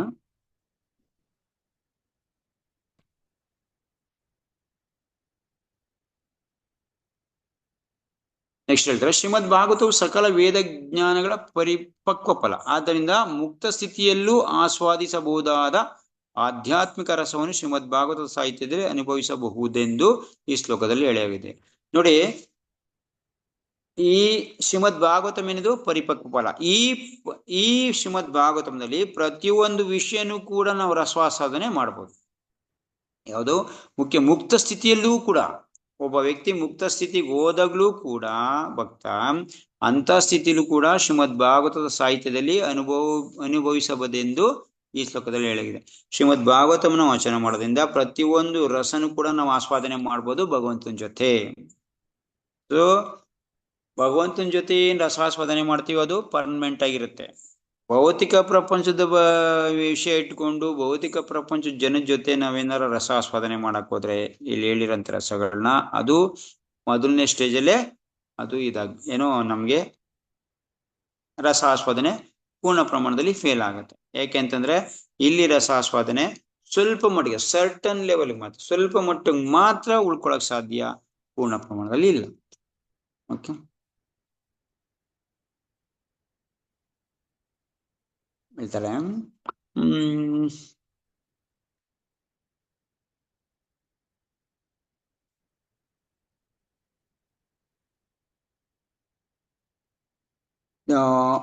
ಮುಕ್ತಾತ್ಮರು ದಿವ್ಯ ಸ್ಥಿತಿಯಲ್ಲಿ ದಿವ್ಯ ವೇದ ಮಂತ್ರಗಳನ್ನು ಜಪಿಸುತ್ತಾ ಮುಕ್ತಾತ್ಮರಿಂದ ಆರಾಧಿಸಲ್ಪಡುವ ದೇವೋತ್ತಮ ಪರಮಪುರುಷನ ಈ ಪಾರಮಾರ್ಥಿಕ ರಸದಿಂದ ಆಕರ್ಷಿತರಾದರು. ಮುಕ್ತ ಜೀವಿಗಳು ಕೂಡ ಮುಕ್ತಾವಸ್ಥೆಯಲ್ಲಿದ್ದರೂ ಕೂಡ ಭಗವಂತನ ಜೊತೆ ಪಾರಮಾರ್ಥಿಕ ರಸದಿಂದ ಆಕರ್ಷಣೆ ಹೊಂದುತ್ತಾರೆ. ಯಾರು? ಮುಕ್ತ ಜೀವಿಗಳು ಕೂಡ. ಏಕೆಂದ್ರೆ ಪಾರಮಾರ್ಥಿಕ ದಿವ್ಯ ರಸದ ವಿನಿಮಯವು ವ್ಯಕ್ತಿಯಿಂದ ವ್ಯಕ್ತಿಯೊಂದಿಗೆ ಮಾತ್ರ ಸಾಧ್ಯ. ಸೊ ಭಗವಂತ ವ್ಯಕ್ತಿ ಅನ್ಕೊಂಡಂಗೆ ಮಾತ್ರ ರಸ ಆಸ್ವಾದನೆ ಮಾಡಕ್ಕಾಗೋದು. ಇದನ್ನು ಸ್ಪಷ್ಟ ಮಾಡ್ತಾರೆ ಮುಂದೆ. ಒಬ್ಬ ವ್ಯಕ್ತಿ ನಿರಾಕಾರ ರೂಪದಲ್ಲಿದ್ರೆ ರಸ ಆಸ್ವಾದನೆ ಪ್ರಶ್ನೆ ಬರಲ್ಲ. ಯಾಕೆಂದ್ರೆ ರಸ ಆಸ್ವಾದನೆ ಮಾಡಕ್ಕೆ ಒಬ್ಬ ವ್ಯಕ್ತಿ ಬೇಕೇ ಬೇಕು. ಇಲ್ಲಿ ಭಕ್ತನಿಗೆ ಭಗವಂತ ಬೇಕೇ ಬೇಕು ಪೂರ್ಣ ಪ್ರಮಾಣದಲ್ಲಿ ಮಾಡಕ್ಕೆ. ಸೊ ಅದರಿಂದ ಭಗವಂತ ಒಬ್ಬ ನಿರಾಕಾರ ವ್ಯಕ್ತಿ ಅನ್ಕೊಂಡ್ರೆ ಈ ರಸಾಸ್ವಾದನೆ ವಿಷಯನೇ ಬರಲ್ಲ. ಸೊ ಮತ್ತೆ ಸುಖದೇವ ಗೋಸ್ವಾಮಿ ಬಗ್ಗೆ ಹೇಳ್ತಾರೆ, ಸಂಸ್ಕೃತದಲ್ಲಿ ಗಿಣಿಯನ್ನು ಸುಖ ಎಂದು ಕರೆಯಲಾಗಿದೆ. ಪಕ್ವ ಫಲ ಒಂದು ಇಂತಹ ಪಕ್ಷಿಗಳ ಕೆಂಪು ಕೊಕ್ಕುಗಳಿಂದ ಛೇದಿಸಲ್ಪಟ್ಟಾಗ ಅದರ ರಸ ಮಾಧುರ್ಯ ಹೆಚ್ಚುತ್ತದೆ. ಸುಖದೇವ ಗೋಸ್ವಾಮಿ ಇಲ್ಲಿ ಗಿಣಿ, ಸುಖ ಅಂದ್ರೇನೆ ಗಿಣಿ. ಸುಖದೇವ ಗೋಸ್ವಾಮಿ ಆಧ್ಯಾತ್ಮಿಕ ಪ್ರಪಂಚದಿಂದ ಬಂದಂತ ಗಿಣಿ ರೂಪದಲ್ಲಿದ್ದಂತ ಸುಖದೇವ ಗೋಸ್ವಾಮಿ ಒಬ್ಬೊಂದು ಶ್ರೀಮದ್ ಭಾಗವತಂನ ಹೇಳಕ್ಕೆ ಅಂತ ಅನ್ಬಿಟ್ಟು ಒಬ್ಬ ಇವರಾಗಿ ಸುಖದೇವ ಗೋಸ್ವಾಮಿಯಾಗಿ ಬರ್ತಾರೆ. ಇದು ಸುಖದೇವ ಗೋಸ್ವಾಮಿ ಪಕ್ವ ಫಲ ಒಂದು ಇಂತಹ ಪಕ್ಷಿಗಳ ಕೊಕ್ಕನು, ಯಾವಾಗ ಪಕ್ವ ಫಲನ ಒಂದು ಗಿಣಿ ಕಚ್ಚುತ್ತೋ ಅಂಥದ್ದು ಪೂರ್ಣ ಪ್ರಮಾಣದಲ್ಲಿ ರಸಾಸ್ವಾದನೆ ಮಾಧುರ್ಯ ಹೆಚ್ಚುತ್ತದೆ. ಶ್ರೀಲಾ ಸುಖಮುನಿಗಳು ಮುಖದಿಂದ ನಿರೂಪಿತವಾದ ವೈದಿಕ ಫಲವು ಜ್ಞಾನದಿಂದ ಪರಿಪಕ್ವವಾದದ್ದು. ಸೊ ಇದನ್ನ ಆಲ್ರೆಡಿ ಶ್ರೀಲಾ ಸುಖಮುನಿಗಳ ಮುಖದಿಂದ, ಯಾವಾಗ ಇದು ಸುಖದೇವ ಗೋಸ್ವಾಮಿ ಮುಖದಿಂದ ಬಂತೋ ಈ ವೈದಿಕ ಫಲ ಅನ್ನೋದು ಅಂದ್ರೆ ಈ ಜ್ಞಾನ ಇದು ಪರಿಪಕ್ವ ಆಗುತ್ತೆ. ಆಲ್ರೆಡಿ ಪರಿಪಕ್ವ ಫಲ, ಇದನ್ನ ಮತ್ತೆ ಸುಖದೇವ ಗೋಸ್ವಾಮಿ ಹೇಳಿದ್ರಿಂದ ಇನ್ನ ಪರಿಪಕ್ವ ಆಯ್ತು. ತುಂಬಾ ಮಧುರವಾಗಿರಂತ ಪರಿಪಕ್ವ ಫಲ ಆಯ್ತು. ಶ್ರೀಲಾ ಸುಖಮುನಿಗಳನ್ನು ಗಿಣಿಗೆ ಹೋಲಿಸಿರುವುದು ಶ್ರೀಮದ್ ಭಾಗವತವನ್ನು ತಮ್ಮ ಪಂಡಿತೋತ್ತಮ ತಂದೆಯಿಂದ ಕೇಳಿದಂತೆಯೇ ಕರಾರುವಕ್ಕಾಗಿ ಪಠಿಸಿದ್ದಕ್ಕಾಗಿ ಅಲ್ಲ, ಸಕಲ ವರ್ಗದ ಜನರಿಗೂ ಅಪ್ಯಾಯಮಾನವಾಗುವ ರೀತಿಯಲ್ಲಿ ಶ್ರೀಮದ್ ಭಾಗವತವನ್ನು ನಿರೂಪಿಸುವ ಸಾಮರ್ಥ್ಯಕ್ಕೆ ಅವರನ್ನು ಗಿಣಿಗೆ ಹೋಲಿಸಲಾಗಿದೆ. ಯಾಕೆ ಇವ್ರನ್ನ ಗಿಣಿಗೆ ಹೋಲಿಸಿದ್ರು? ವೇದವ್ಯಾಸರಿಂದ ಕೇಳಿದ್ದಕ್ಕೋಸ್ಕರ ಗಿಣಿ ರೂಪದಲ್ಲಿ ಗಿಣಿ ಅಂತ ಹೇಳಿಲ್ಲ ಅವ್ರಿಗೆ. ಈ ಸಕಲ ವರ್ಗದ ಜನರಿಗೂ ಕೂಡ ನೋಡಿ, ಅಲ್ಲಿ ಶ್ರೀಮದ್ ಭಾಗವತಂ ಕೇಳಕ್ಕೆ ತುಂಬಾ ಋಷಿಮುನಿಗಳಿದ್ರಲ್ಲ, ಈ ಋಷಿ ಮುನಿಗಳೆಲ್ಲ ಕೂಡ ಒಂದೇ ತರದವರು ಭಾಗವತಂ ಕೇಳಬೇಕು ಅಂತ ಬಂದಿರ್ಲಿಲ್ಲ. ಪೂರ್ಣ ಪ್ರಮಾಣದಲ್ಲೆಲ್ಲ ಭಕ್ತರಾಗಿರ್ಲಿಲ್ಲ. ಅವರು ಬೇರೆ ಬೇರೆ ಎಲ್ಲಾ ತರ ಅಷ್ಟಾಂಗ ಯೋಗಿಗಳಿದ್ರು, ಜ್ಞಾನ ಯೋಗಿಗಳಿದ್ರು, ಬೇರೆ ಬೇರೆ ವಿಷಯಗಳಲ್ಲಿ ಪಂಡಿತರಾಗಿರೋಂಥವ್ರು ಇದ್ರು. ಸೊ ಇವ್ರು ಎಲ್ಲಾರ್ಗೂ ಕೂಡ ಯಾರ್ಗೂನು ತೊಂದರೆ ಆಗ್ದಂಗೆ, ಯಾರ್ಗೂನು ತುಂಬಾ ಹರ್ಟ್ ಆಗ್ದಂಗೆ ಒಂದು ವಿಷಯ ಹೇಳ್ತಾ ಇದ್ರಿಗೆ, ಈಗ ಅವ್ರ ವಿಷಯ ಬಂದಾಗ ಅದನ್ನ ಕಡಾಖಂಡಿತವಾಗಿ ತೆಗೆದಾಕಿದ್ರೆ ಅವ್ರಿಗೆ ಹರ್ಟ್ ಆಗ್ತಾ ಇರುತ್ತೆ. ಯಜ್ಞ ಮಾಡೋವನಿಗೆ ಯಜ್ಞದ ಬಗ್ಗೆ ಕಡಾಖಂಡಿತವಾಗಿ ತೆಗೆದಾಕ್ಬಾರ್ದು ಅಂತವನಿಗೆ ಅದು ಈ ಬೇಜಾರಾಗುತ್ತೆ. ಇದನ್ನೆಲ್ಲನೂ ಕೂಡ ಒಳಗೊಂಡು ಸುಖದೇವ ಗೋಸ್ವಾಮಿ ಎಲ್ಲಾ ಜನಗಳನ್ನೂ ಇದನ್ನಿಟ್ಕೊಂಡು ಅವ್ರನ್ನೂ ಕೂಡ ಇಟ್ಕೊಂಡು ಈ ಶ್ರೀಮದ್ ಭಾಗವತಂನ ಒಂದು ಸಮರ್ಥ ರೀತಿಲಿ ಹೇಳಿದ್ರು. ನೋಡಿ, ಏನು 8 ದಿನ ಶ್ರೀಮದ್ ಭಾಗವತ ನಡೀತೋ, 7 ದಿನ, ಆ ಟೈಮಲ್ಲಿ ಪರೀಕ್ಷಿತ್ ಮಹಾರಾಜ್ ಒಬ್ಬನೇ ಎದ್ದೋಗ್ಲಿಲ್ಲ, ಯಾರೂ ಕೂಡ ಎದ್ದೋಗಿಲ್ಲ, ಎಲ್ಲಾರು ಕೂಡ ಅಲ್ಲೇ ಇದ್ದೀವಿ. ಪರೀಕ್ಷಿತ್ ಮಹಾರಾಜು ಪೂರ್ಣ ಪ್ರಮಾಣದಲ್ಲಿ ಭಾಗವತಂ ಕೇಳಿದ್ರು. ಅದೇ ತರ ಎಲ್ಲ ರೀತಿ ಜನರಿಗೋಸ್ಕರ ಶ್ರೀಮದ್ ಭಾಗವತಂನ ಹೇಳಿದ್ರಿಂದ ಅದು ಅವ್ರಿಗೆ ಯಾವುದೇ ದೃಷ್ಟಿಲೂ ಅವ್ರಿಗೆ ಈ ಒಂದು ಆಸ್ವಾದನೆ ಮಾಡಕ್ಕೆ ಅಡೆತಡೆ ಬರ್ದಿರ ಶ್ರೀಮದ್ ಭಾಗವತಂನ ಕರಾರುವಕ್ಕಾಗಿ ಅವರು ನಿರೂಪಿಸಿದ್ರಿಂದ ಅವ್ರನ್ನ ಗಿಳಿಗೆ ಹೋಲಿಸಲಾಗಿದೆ. ಇದು ಸುಖದೇವ ಗೋಸ್ವಾಮಿ ಮಾಡಿದಂತ ಅದ್ಭುತವಾಗಿರಂತ ಕೆಲಸ. ಯಾವುದೇ ಋಷಿ ಮುನಿಗಳಿಗೂ ಕೂಡ ಬೇಜಾರಾಗ್ದಂಗ ಅಲ್ಲಿ ಶ್ರೀಮದ್ ಭಾಗವತನ ನಿರೂಪಣೆ ಮಾಡಿದ್ರು. ಪ್ರತಿಯೊಬ್ಬರಿಗೂ ಅಂದ್ರೆ ಅವರ ಇದರಿಂದಾನೇ ಅವ್ರನ್ನ ತಂದು ಭಗವಂತಂದು ಸೇವೆಯಲ್ಲಿ, ಭಗವಂತಂದು ಪೂರ್ಣ ಪ್ರಮಾಣದ ಈ ಸೇವೆಯಲ್ಲಿ ನಿಲ್ಲಿಸಿದ್ರು. ಇದು ಅವ್ರು ಮಾಡಿದಂತ ಅದ್ಭುತವಾಗಿರಂತ ವಾಚನ. ಸೊ ಅದನ್ನ ಇವ್ರನ್ನ ಸುಖದೇವ ಗೋಸ್ವಾಮಿ ಇವ್ರನ್ನ ಗಿಣಿಗೆ ಹೋಲಿಸಲಾಗಿದೆ. ಪಕ್ವ ಫಲವು ಮಿಂದಗೆ ಅತ್ಯದ್ಭುತ ಕೃಷ್ಣ ಲೋಕದಿಂದ ಬಿದ್ದಿದ್ದಲ್ಲ. ನೋಡಿ, ಈ ಪರಿಪಕ್ವ ಫಲ ಏನ್ ಹೇಳ್ತಾ ಇದೀವಿ, ಶ್ರೀಮದ್ ಭಾಗವತಂ ಪರಿಪಕ್ವ ಫಲ ಅಂತ ಹೇಳ್ತಾ ಇದೀವಲ್ಲ, ಈ ಪಕ್ವ ಫಲ ಏನು ಒಂದೇ ಸರಿ ಭೂಮಿಗೆ ಇದಕ್ಕಿದ್ದಂಗೆ ಬಂದ್ಬಿಟ್ಟು ಬಿದ್ದಿದ್ದಲ್ಲ. ಏನಾಯ್ತಿದು, ಈ ಪಕ್ವ ಫಲನ ಒಬ್ಬರಿಂದ ಒಬ್ಬರಿಗೆ ಕೈಗೆ ಅಂದ್ರೆ ಒಬ್ಬರಿಂದ ಇದನ್ನ ಇನ್ನೊಬ್ರ ಕೈಗೆ ಬಂತು, ಇನ್ನೊಬ್ರ ಕೈ ನಿನ್ನಂತ ಇದ್ದೀರ ಗುರು ಪರಂಪರೆ ರೀತಿಲಿ ಬಂದಿದ್ದು. ಯಾವುದೇ ಅಡ್ಡಿ ಆತಂಕ ಇಲ್ದಿರ ಅದು ಕೆಳಗಡೆ ಬೀಳ್ದಂಗೆ ಅಂತ ಪ್ರಭುಪಾದ ಹೇಳ್ತಾರೆ. ಅದನ್ನ ಈ ಧರೆಗೆ ಜಾಗೃತಿಯಾಗಿಂದ ತಂದಂತ ಕೃಷ್ಣನಿಂದ ಬ್ರಹ್ಮನಿಗೆ ಬಂತು, ಬ್ರಹ್ಮನಿಂದ ಮಧ್ವಾಚಾರ್ಯ, ಈ ತರ ಈ ಫಲ ಅನ್ನೋದು ಪ್ರತಿಯೊಬ್ಬರ ಕೈಯಿಂದ ಬಂದು ಗುರು ಶಿಷ್ಯ ಪರಂಪರೆಯಿಂದ ಬಂದು ಸುಖದೇವ ಗೋಸ್ವಾಮಿ ಕೈಗೆ ಬಂತು ಅಂತ ಹೇಳೋದು. ಸೊ ಅದು ಅಲ್ಲಿಂದ ಬಂದು ಇವಾಗ ನಮ್ಮಂತ ಸಿಕ್ಕಿದೆ. ಸೊ ಪರಿಪಕ್ವ ಫಲ ಆಗಿದೆ. ಸೊ ಯಾವುದೇ ಅಡೆತಡೆ ಇಲ್ದಿರ ನಮ್ ಕೈಗೆ ಬಂತು ಅಂತ. ಸೊ ಇದನ್ನ ಕೆಲವೊಂದು ಸರಿ ಏನಾಗುತ್ತೆ, ಅಕ್ರಮವಾಗಿ ಶ್ರೀಮದ್ ಭಾಗವತಂನ ವಾಚನ ಮಾಡೋರು, ಇದನ್ನ ಅವರ ವೃತ್ತಿ ಜೀವನಕ್ಕೋಸ್ಕರ ಅವರು ಜೀವನ ಮಾಡಕ್ಕೋಸ್ಕರ ಇದನ್ನ ಮಾಡ್ತಾ ಇದ್ದಾರೆ. ಈ ಭಾಗವತಂ ತಿಳ್ಕೊಳ್ಳಿ ಅನ್ನೋ ದೃಷ್ಟಿಯಿಂದ ಇದನ್ನ ಮಾಡ್ತಾ ಇಲ್ಲ. ಸೊ ಅವ್ರ ಜೀವನೋಪಯೋಗಕ್ಕೆ ಮಾಡೋದ್ರಿಂದ ಇದರಲ್ಲಿ ಕೆಲವೊಂದು ದೋಷಗಳು ಅವರು ಇಟ್ಬಿಟ್ಟಿದ್ದಾರೆ ಇದರಲ್ಲಿ. ಅಂದ್ರೆ ಅವ್ರು ಹೇಳುವಾಗಾಗಿರೋದು ಶ್ರೀಮದ್ ಭಾಗವತಂ ಇಲ್ಲಿಲ್ಲ, ಅವ್ರು ಹೇಳುವಾಗ ಈ ದೋಷಗಳಾಗಿದೆ. ಯಾಕೆಂದ್ರೆ ಒಬ್ಬರಿಗೆ ಇಷ್ಟ ಆಗ್ಲಿ ಅಂತ ಇನ್ನೊಂದು ವಿಷಯ ಸೇರಿಸೋದು, ಸೊ ಇವ್ರಿಗೆ ಇಷ್ಟ ಆಗಲ್ಲ ಅಂತ ಒಂದು ವಿಷಯನ ತೆಗೆದು ಹಾಕೋದು, ಈ ತರ ಏನಾಗಿದೆ ಇದು ಒಂದು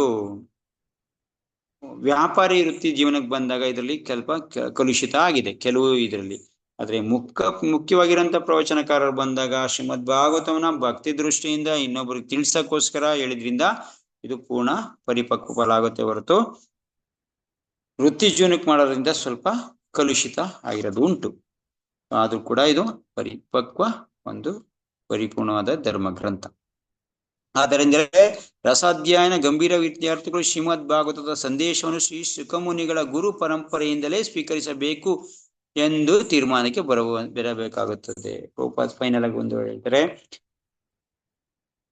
ಅಕಸ್ಮಾತ್ ಇದ್ರಲ್ಲಿ ಶ್ರೀಮದ್ ಭಾಗವತಂನಲ್ಲಿ ನೀವು ಆಸ್ವಾದನೆ ಮಾಡ್ಬೇಕಾ ಭಗವಂತನ ಜೊತೆ, ಇದನ್ನ ಗಂಭೀರ ವಿದ್ಯಾರ್ಥಿಗಳು ಈ ತರ ಅನ್ಕೋತಾರೆ. ಅದನ್ನ ಶ್ರೀಮದ್ ಭಾಗವತಂನ ನೀವು ಗುರು ಪರಂಪರೆಯಿಂದ ಬಂದವರ ಬಾಯಲ್ಲೇ ಇದನ್ನ ಕೇಳ್ಬೇಕಂದ್ರೆ ಸುಖದೇವ್ ಗೋಸ್ವಾಮಿ ಗುರು ಪರಂಪರೆಯಲ್ಲಿ ಬಂದ ಬಾಯಿ ಮುಖಾಂತರ ಕೇಳಿದಾಗ ನಿಮ್ಗೆ ಪರಿಪೂರ್ಣವಾಗಿರೋಂತ ಮಾಹಿತಿ ಇದರಿಂದ ಸಿಗುತ್ತೆ. ರಸ ಆಸ್ವಾದನೆ ಮಾಡಬೇಕಾಗಿರೋರು, ಈ ಈ ಆಧ್ಯಾತ್ಮಿಕ ಪ್ರಪಂಚದ ರಸಾಸ್ವಾದನೆ ಮಾಡಬೇಕಾಗಿರೋರು ಸುಖದೇವ್ ಗೋಸ್ವಾಮಿಯಿಂದ ಬಂದಂತ ಗುರು ಪರಂಪರೆಯಿಂದನೇ ಇದನ್ನ ಸ್ವೀಕಾರ ಮಾಡಬೇಕು.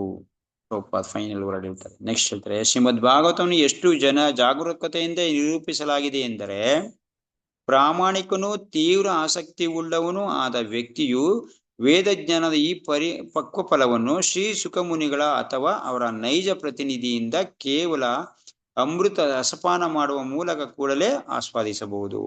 ಸೊ ಒಬ್ಬ ಅಧಿಕೃತ ಗುರುವಿಂದ ಪಡೆದಂತ ಒಬ್ಬ ವ್ಯಕ್ತಿಯಿಂದ, ಒಬ್ಬ ಗುರು ಭಕ್ತನಿಂದ ಇದನ್ನ ನೀವು ಪಡೆದಾಗ ಇದರಲ್ಲಿರಂತ ನೈಜ ಅಮೃತ ರಸಪಾನ ನಿಮ್ಗೆ ಕೂಡಲೇ ಶ್ರೀಮದ್ ಭಾಗವತಮಿಂದ ಸಿಗುತ್ತೆ.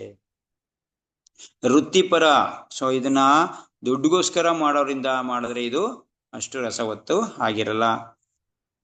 ಯಾರು ಭಕ್ತಿ ಭಾವದಿಂದ ವಿನೂತ ಭಾವದಿಂದ ಈ ಅಧ್ಯಯನ ಮಾಡಿ ಇನ್ನೊಬ್ರಿಗೆ ತಿಳಿಸ್ಬೇಕು ಅಂತ ಗುರು ಮುಖಾಂತರ ಪಡ್ಕೊಂಡು ಪ್ರತಿನಿಧಿಯಾಗಿ ಬಂದಿರ್ತಾನೋ ಅಂತವನ್ ಮುಖಾಂತರ ಕೇಳಿದಾಗ ಇದನ್ನ ಕೂಡ್ಲೆ ನಾವು ಆಸ್ವಾದನೆ ಮಾಡ್ಬೋದು ಶ್ರೀಮದ್ ಭಾಗವತಮಿಂದ. ಸೊ ಆ ತರ ಶ್ರೀಮದ್ ಭಾಗವತಂ ನಮ್ಗೆ ರಸ ಆಸ್ವಾದನೆ, ಎಲ್ಲಾ ತರ ರಸ ಆಸ್ವಾದನೆನ ಕೊಡಂತದ್ದು.